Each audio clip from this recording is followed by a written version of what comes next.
নমস্কাৰ মৰমৰ ছাত্ৰ ছাত্ৰীসকল। আজি ষষ্ঠ শ্ৰেণীৰ সমাজ বিজ্ঞানৰ পাঠ নম্বৰ 17 আমাৰ মৌলিক প্ৰয়োজনসমূহ।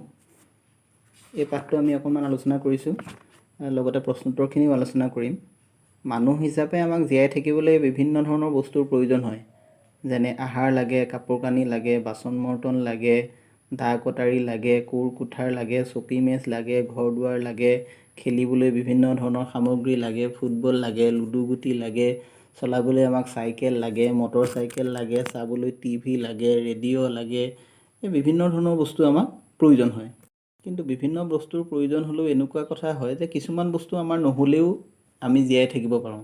যেনে ধৰা আমাক এখন গাড়ী লাগে, মোবাইল ফোন এটা লাগে, মোবাইল ফোন এটা নহ'লেও মানুহ জীয়াই থাকিব পাৰি, গাড়ী এখন নহ'লেও জীয়াই থাকিব পাৰি, ৰেডিঅ' এটা ঘৰত নহ'লেও জীয়াই থাকিব পাৰি, মটৰ চাইকেল এখন নহ'লেও চলে, চাইকেল এখনো নাই তথাপিওতো মানুহ জীয়াই থাকিব পাৰি। কিন্তু আমাক যিমানবিলাক বস্তু লাগে বুলি ভাবোঁ তাৰ ভিতৰত কেইবিধমান বস্তু এনেকুৱা আছে যিকেইটা একেবাৰে নহ'লে নহয়, সেইকেইটা নহ'লে আৰু জীয়াই থাকিব নোৱাৰি। যেনেকৈ টিভি এটা নহ'লে জীয়াই থাকিব পাৰি, কিন্তু এনেকুৱা কেইটামান বস্তু আছে যিখিনি বস্তু নহ'লে মানুহ জীয়াই থকাটো সম্ভৱ নহয়। যেনে আহাৰ, পিন্ধিবলৈ কাপোৰ কানি আৰু থাকিবলৈ এটা ঘৰ। এই তিনিটা বস্তু যে আমি যদি আহাৰ খাবলৈ নাপাওঁ তেনেহ'লে জীয়াই থাকিব নোৱাৰোঁ। টিভিটো নাচালেও আমাৰ চলিব পাৰে। কাপোৰ কানি যদি নিপিন্ধো মানুহৰ আগলৈ ওলাম কেনেকৈ? তে কাপোৰ কানি নিপিন্ধাকৈ আমি থাকিব নোৱাৰোঁ। আৰু থাকিবৰ কাৰণে এটা আমাক ঘৰ। এই তিনিটা বস্তু আমাৰ অতি প্ৰয়োজন। আৰু এই তিনিটা বস্তু যিহেতু নোহোৱাকৈ মানুহ চলিব নোৱাৰে, সেইকাৰণে এই তিনিটা বস্তুক মৌলিক প্ৰয়োজন বুলি কোৱা হয়। খোৱা বস্তু, কাপোৰ কানি আৰু বাসগৃহ, এই তিনিটা বস্তুৰ অবিহনে আমি জীয়াই থকাটো সম্ভৱ নহয়। মানুহৰ জীৱন ধাৰণৰ বাবে এনে অপৰিহাৰ্য বা এৰাব নোৱাৰা প্ৰয়োজনক মৌলিক প্ৰয়োজন বুলি কোৱা হয়। আৰু এই তিনিটা হ'ল মানুহৰ মৌলিক প্ৰয়োজন। আমাক জীয়াই থাকিবৰ বাবে আহাৰ লাগে, কিন্তু আমি পৃথিৱীত যিমানবিলাক মানুহ থাকোঁ সকলো মানুহে যে একে ধৰণৰ আহাৰ খাওঁ তেনেকুৱা ধৰণৰ কথা নহয়। আমি যিবিলাক শস্যক খাদ্য হিচাপে ব্যৱহাৰ কৰোঁ, পৃথিৱীৰ সকলো ঠাইতে সকলো ধৰণৰ খাদ্য শস্যবিলাক নহয়। মানে জলবায়ু আৰু মাটিৰ গুণাগুণ অনুসৰি উৎপাদিত খাদ্য শস্যবিলাক সলনি হয়। আমাৰ ইয়াৰ মাটি ধান খেতিৰ বাবে উপযোগী, আহাৰ শাওণমহীয়া বৰষুণ হয় আমাৰ ইয়াত, আৰু জলবায়ুৰ লগতে মাটিখিনিও ধান খেতিৰ বাবে উপযোগী কাৰণে অসমত বেছিকৈ ধান খেতি হয়, আৰু সেইকাৰণে ইয়াৰ মানুহে আমি ভাত খাওঁ। কিন্তু পৃথিৱীৰ সকলো ঠাইতে সমানে ধান খেতি নহ'বও পাৰে, গতিকে ধান খেতি য'ত নহয়, আমাৰ ভাৰতৰে পাঞ্জাৱ হাৰিয়ানাত ঘেঁহু বেছিকৈ হয়, গতিকে তেওঁলোকে মূল আহাৰ হিচাপে ৰুটি বেছিকৈ খায়। শীত, তাপ, ৰ'দ, ধূলি মাকতি আদিৰ পৰা ৰক্ষা পাবলৈ লগতে লজ্জা নিবাৰণৰ বাবে আমাক সাজপাৰৰ প্ৰয়োজন হয়। মূলতঃ সাজপাৰৰ প্ৰয়োজন সেইটো। আজিকালি অৱশ্যে ধোন পেচৰ কথা এটা আহিল, মানুহে যিটো ধোন পেচৰ কাৰণেও বিভিন্ন ধৰণৰ সাজি পাৰি কাপোৰ কানি পিন্ধে, কিন্তু মূলতঃ শীত তাপ তাৰ পৰা ৰেহাই পাবৰ কাৰণে আৰু লজ্জা নিবাৰণৰ কাৰণেই মানুহক কাপোৰৰ প্ৰয়োজন।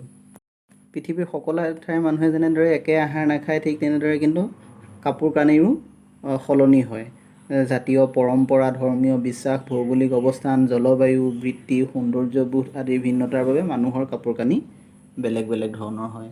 যেনেধৰণে আমাৰ ইয়াতেই নামঘৰলৈ যেতিয়া মানুহ যায় তেতিয়াতো ধুতি পিন্ধি পেলাই চুৰিয়া চেলেং তেনেদৰে লৈ পেলাই যায়, কিন্তু ঘৰত সৰ্বসাধাৰণ যেতিয়া থাকে তেতিয়াতো আৰু সেইবিলাক পিন্ধি নাথাকে, সেইটো ধৰা ধৰ্মীয় বিশ্বাসত পৰিল। জাতীয় পৰম্পৰা, আমাৰ যেতিয়া বিহু আহে বা বিভিন্ন ধৰণৰ আমি উৎসৱ পাতোঁ তাত আমি বেলেগ ধৰণৰ কাপোৰ পিন্ধোঁ। গতিকে এনেধৰণৰ নীতি নিয়মৰ ওপৰত ভিত্তি কৰি আমি পিন্ধা কাপোৰ কানিৰো অলপ সলনি হয়। বাসস্থান, আদিম কালৰ মানুহে, একদম অতি পুৰণি কালৰ মানুহে আজিকালিৰ দৰে ঘৰ দুৱাৰ সাজি বসবাস কৰা নাছিল।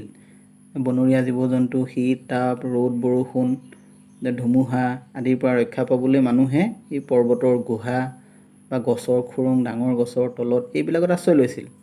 কিন্তু সভ্যতাৰ অগ্ৰগতিৰ লগে লগে মানুহে খেতি বাতি কৰিবলৈ শিকিলে, আৰু তাৰপিছত মানুহে স্থায়ীভাৱে থাকিবলৈ শিকিলে। থাকিবলৈ শিকাৰ পিছত আশ্ৰয়স্থলৰ কথা ভাবিলে, আৰু আশ্ৰয়স্থলৰ কথা যেতিয়াই ভাবিবলৈ ল'লে তেতিয়াই মানুহে ঘৰ সাজি থাকিবলৈ ল'লে। আহাৰ সাজপাৰ সলনি হোৱাৰ দৰে ভৌগোলিক আৰু সামাজিক পৰিৱেশৰ ওপৰত নিৰ্ভৰ কৰি মানুহৰ বাসস্থানৰ ধৰণবিলাকো বেলেগ বেলেগ ধৰণৰ। উদাহৰণস্বৰূপে অসমত প্ৰচুৰ পৰিমাণৰ বাঁহ, খেৰ, কাঠ আদি পোৱা যায় বাবে সাধাৰণতে অসমৰ মানুহে এনেবোৰ সামগ্ৰীৰে ঘৰ সাজে। অৱশ্যে আজিকালি কাঠ বাঁহৰ ঘৰ খুব কমেই পোৱা যায়, আজিকালি পকা ঘৰ সাজিবলৈ ল'লে। বৰফেৰে আবৃত ঠাইত বৰফৰ পৰা শীতৰ পৰা ৰক্ষা পাবৰ কাৰণে বৰফেৰেও মানুহে ঘৰ সাজি লয়। বৰফৰ ঘৰবিলাকক ইগলু বুলি কয়। এতিয়া আৰৱৰ মৰুভূমি অঞ্চলত এটা জাতি আছে, তেওঁলোকক বেডুইন বুলি কয়। তেওঁলোকে বালিৰ বতাহৰ পৰা ৰক্ষা পাবলৈ তম্বুৰে ঘৰ তৈয়াৰ কৰি লয়। আমাৰ ইয়াতো ঠিক তেনেদৰে যিবিলাক নদীৰ পাৰত বাস কৰা মানুহ, পানীয়ে যাতে সহজে পাব নোৱাৰে তাৰ কাৰণে তেওঁলোকে চাংঘৰ সাজে, বা পাহাৰীয়া যিবিলাক জাতি, বনৰীয়া জীৱ জন্তুবিলাকে সহজতে আক্ৰমণ কৰিব নোৱাৰাৰ বাবে তেওঁলোকেও চাংঘৰ সাজি লয়। তেনেদৰে ভৌগোলিক অৱস্থান, জলবায়ু, সামাজিক পৰিৱেশ, স্থানীয়ভাৱে উপলব্ধ সামগ্ৰী তথা জাতীয় পৰম্পৰা আদিৰ ভিন্নতাৰ বাবে মানুহে ভিন ভিন খাদ্য গ্ৰহণ কৰে, ভিন ভিন সাজপাৰ পৰিধান কৰে আৰু বিভিন্ন ধৰণে বাসগৃহ নিৰ্মাণ কৰি লয়। এতিয়া আমি অনুশীলনীৰ প্ৰশ্নসমূহ আলোচনা কৰোঁ। 1 নম্বৰ প্ৰশ্ন সুধিছে, মানুহৰ মৌলিক প্ৰয়োজনসমূহ কি কি? এইবোৰক কিয় মৌলিক প্ৰয়োজন বুলি কোৱা হয়? উত্তৰ হ'ব, মানুহৰ মৌলিক প্ৰয়োজনসমূহ হ'ল আহাৰ, কাপোৰ কানি আৰু বাসস্থান। এইবোৰক কিয় মৌলিক প্ৰয়োজন বুলি কোৱা হয়? আহাৰ, কাপোৰ কানি আৰু বাসস্থান এই তিনিটা অপৰিহাৰ্য বা মানুহৰ বাবে এৰাব নোৱাৰা প্ৰয়োজন। সেইবাবে এই তিনিটাক মৌলিক প্ৰয়োজন বুলি কোৱা হয়। 2 নম্বৰ প্ৰশ্ন আছে, পৃথিৱীৰ বিভিন্ন অঞ্চলৰ মানুহে মুখ্য আহাৰ হিচাপে বিভিন্ন খাদ্য গ্ৰহণ কৰাৰ কাৰণ কি? তো উত্তৰ হ'ব, পৃথিৱীৰ সকলোবোৰ অঞ্চলতে সকলো ধৰণৰ খাদ্য সামগ্ৰী উৎপাদন নহয়। জলবায়ু আৰু মাটিৰ গুণাগুণ অনুসৰি উৎপাদিত খাদ্য সামগ্ৰীও ভিন ভিন হয়। এতিয়া অসমৰ মাটি আৰু জলবায়ু ধান খেতিৰ বাবে উপযোগী, গতিকে ধান অধিক উৎপাদন হয়, গতিকে আমাৰ প্ৰধান আহাৰ ভাত। ঠিক সেইদৰে পৃথিৱীৰ যি অঞ্চলত যিবোৰ খাদ্য সামগ্ৰী প্ৰচুৰ পৰিমাণে উৎপন্ন হয়, সেইবোৰকে সেই অঞ্চলৰ মানুহে প্ৰধান আহাৰ হিচাপে গ্ৰহণ কৰে, আৰু এইবাবে অঞ্চলভেদে মানুহৰ প্ৰধান আহাৰ ভিন ভিন হয়। 3 নম্বৰ প্ৰশ্ন আছে, অসমৰ মানুহে মুখ্য আহাৰ হিচাপে কি কি খাদ্য খায়? উত্তৰ হ'ব, অসমৰ মানুহে মুখ্য আহাৰ হিচাপে ভাতৰ লগত মাছ, মাংস, কণী, গাখীৰ, দাইল আদিৰ উপৰিও অসমত উৎপাদিত লাও, কোমোৰা, কচু, জিকা, ভোল আদি পাচলিৰ ব্যঞ্জন খায়। ইয়াৰ উপৰি ধান চাউলৰ পৰা তৈয়াৰ কৰা কোমল চাউল, চিৰা, পিঠাগুড়িৰে তৈয়াৰী বিভিন্ন পিঠা পনা ইত্যাদি আহাৰ হিচাপে গ্ৰহণ কৰে। ইয়াৰ উপৰি দৈ, গুড় এইবিলাকো অসমত উৎপাদন হয়, এইবিলাকো অসমৰ মানুহে খাদ্য হিচাপে গ্ৰহণ কৰে। 4 নম্বৰ প্ৰশ্ন আছে, বিভিন্ন অঞ্চলৰ মানুহে কিয় বিভিন্ন সাজপাৰ পৰিধান কৰে? উত্তৰ হ'ব, জাতীয় পৰম্পৰা, ধৰ্মীয় বিশ্বাস, ভৌগোলিক অৱস্থান, জলবায়ু, বৃত্তি, সৌন্দৰ্যবোধ আদিৰ ভিন্নতাৰ বাবে মানুহৰ সাজপাৰ বেলেগ বেলেগ হয়। ইয়াৰ উপৰি জাৰ আৰু জহৰ প্ৰকোপৰ বাবেও সাজপাৰ ভিন ভিন হয়। শীতপ্ৰধান অঞ্চলত ঊণৰ কাপোৰৰ প্ৰচলন বেছি, ঠিক তেনেকৈ গ্ৰীষ্মপ্ৰধান অঞ্চলত মানুহে কপাহী কাপোৰ বেছিকৈ ব্যৱহাৰ কৰে। 5 নম্বৰ প্ৰশ্ন আছে, মানুহৰ বাসস্থানসমূহ ঠাইভেদে বেলেগ বেলেগ হয়, ইয়াৰ কাৰণ কি?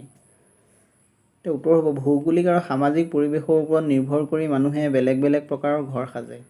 উদাহৰণস্বৰূপে অসমত প্ৰচুৰ পৰিমাণৰ বাঁহ, খেৰ, কাঠ আদি পোৱা যায় বাবে সাধাৰণতে অসমৰ মানুহে এনেবোৰ সামগ্ৰীৰে ঘৰ সাজে। জাৰ আৰু জহৰ প্ৰকোপ বেছি হোৱাৰ বাবে বিহাৰ, উত্তৰ প্ৰদেশ, মধ্যপ্ৰদেশ আদি ৰাজ্যৰ মানুহে মাটিৰে ঘৰ সাজে। জলমগ্ন অঞ্চল বা হ্ৰদ আদি থকা ঠাইত মানুহে নাৱতে ঘৰ সাজি লয়, এইবিলাকক নৌকাগৃহ বোলা হয়। কাশ্মীৰৰ ডাল লেক হ্ৰদৰ মানুহে এনেকুৱা নৌকাগৃহ ব্যৱহাৰ কৰা দেখা যায়। টুন্দ্ৰা অঞ্চলৰ এস্কিম'সকলে বতাহৰ পৰা ৰক্ষা পাবলৈ বৰফৰ টুকুৰাৰে ঘৰ সাজি লয়, এইবোৰক ইগলু বোলে। উত্তৰ পূব ভাৰতৰ পাৰ্বত্য এলেকাৰ লোকসকলে সাধাৰণতে বনৰীয়া জীৱ জন্তু, সৰীসৃপ আদিৰ পৰা ৰক্ষা পাবলৈ চাংঘৰ সাজে। আৰৱৰ মৰুভূমি অঞ্চলৰ বেডুইনসকলে বালিৰ বতাহৰ পৰা ৰক্ষা পাবলৈ তম্বুৰে ঘৰ তৈয়াৰ কৰি লয়। তদুপৰি পানী আৰু ঘাঁহ বা তৰু তৃণৰ সন্ধানত সঘনাই ঠাই সলাই থাকিবলগীয়া হোৱাৰ বাবে তম্বুৰ ঘৰ তেওঁলোকৰ বাবে অধিক উপযোগী হয়। 6 নম্বৰ আছে, খালী ঠাই পূৰ কৰা। ক, আমাৰ শৰীৰৰ বৃদ্ধি আৰু পুষ্টিৰ বাবে আমি ড্ৰেছ গ্ৰহণ কৰোঁ। উত্তৰ হ'ব, খাদ্য আৰু পানী গ্ৰহণ কৰোঁ। খ, মানুহে জীয়াই থাকিবৰ বাবে দিনটোত দুবেলা ড্ৰেছভাৱে খোৱা আহাৰক ড্ৰেছ আহাৰ বা প্ৰধান আহাৰ বুলি কোৱা হয়। ইয়াত খালী ঠাই দুটাত হ'ব নিয়মীয়া আৰু মূল। মানুহে জীয়াই থকাৰ বাবে দিনটোত দুবেলা নিয়মীয়াভাৱে খোৱা আহাৰক মূল আহাৰ বা প্ৰধান আহাৰ বুলি কোৱা হয়। এতিয়া গ আছে, শীত তাপ, ৰ'দ, ধূলি মাকতি আদিৰ পৰা ৰক্ষা পাবলৈ আৰু ড্ৰেছ নিবাৰণৰ বাবে মানুহক ড্ৰেছৰ প্ৰয়োজন হয়। ইয়াত খালী ঠাই দুটাত হ'ব লজ্জা আৰু সাজপাৰ। যে শীত-তাপ, ৰ'দ, ধূলি-মাকতি আদিৰ পৰা ৰক্ষা পাবলৈ আৰু লজ্জা নিবাৰণৰ বাবে মানুহক সাজপাৰৰ প্ৰয়োজন হয়। ঘ সাজপাৰে মানুহৰ ড্ৰেছ আৰু ড্ৰেছ দাঙি ধৰে। খালী ঠাই দুটাত হ'ব ৰুচিবোধ আৰু ব্যক্তিত্বও। যে সাজপাৰে মানুহৰ ৰুচিবোধ আৰু ব্যক্তিত্বও দাঙি ধৰে। ঙ বাসস্থান বা ঘৰে মানুহক ড্ৰেছ বিপদৰ পৰা ৰক্ষা কৰি ড্ৰেছ নিৰাপত্তা আৰু বিশ্ৰাম প্ৰদান কৰে। ইয়াৰ খালী ঠাই দুটাত হ'ব প্ৰাকৃতিক আৰু আশ্ৰয়। বাসস্থান বা ঘৰে মানুহক প্ৰাকৃতিক বিপদৰ পৰা ৰক্ষা কৰি আশ্ৰয়, নিৰাপত্তা আৰু বিশ্ৰাম প্ৰদান কৰে। প্ৰথম চ উত্তৰ পূব ভাৰতৰ পাৰ্বত্য এলেকাৰ লোকসকলে সাধাৰণতে বনৰীয়া জীৱ-জন্তু, ড্ৰেছ আদিৰ পৰা ৰক্ষা পাবলৈ ড্ৰেছ সাজে। এই খালী ঠাই দুটাত হ'ব সৰীসৃপ আৰু চাংঘৰ। উত্তৰ পূব ভাৰতৰ পাৰ্বত্য এলেকাৰ লোকসকলে সাধাৰণতে বনৰীয়া জীৱ-জন্তু, সৰীসৃপ আদিৰ পৰা ৰক্ষা পাবলৈ চাংঘৰ সাজে। 7 নম্বৰ আছে শুদ্ধ অশুদ্ধ নিৰ্ণয় কৰা। ক কৈছে পৃথিৱীৰ সকলো ঠাইৰে মানুহৰ প্ৰধান আহাৰ ভাত। এইটো অশুদ্ধ, যে সকলো ঠাইৰে মানুহৰ প্ৰধান আহাৰটো ভাত নহয়। খ দিনটোত দুবেলা নিয়মীয়াভাৱে খোৱা আহাৰক উপআহাৰ বোলে। এইটোও অশুদ্ধ।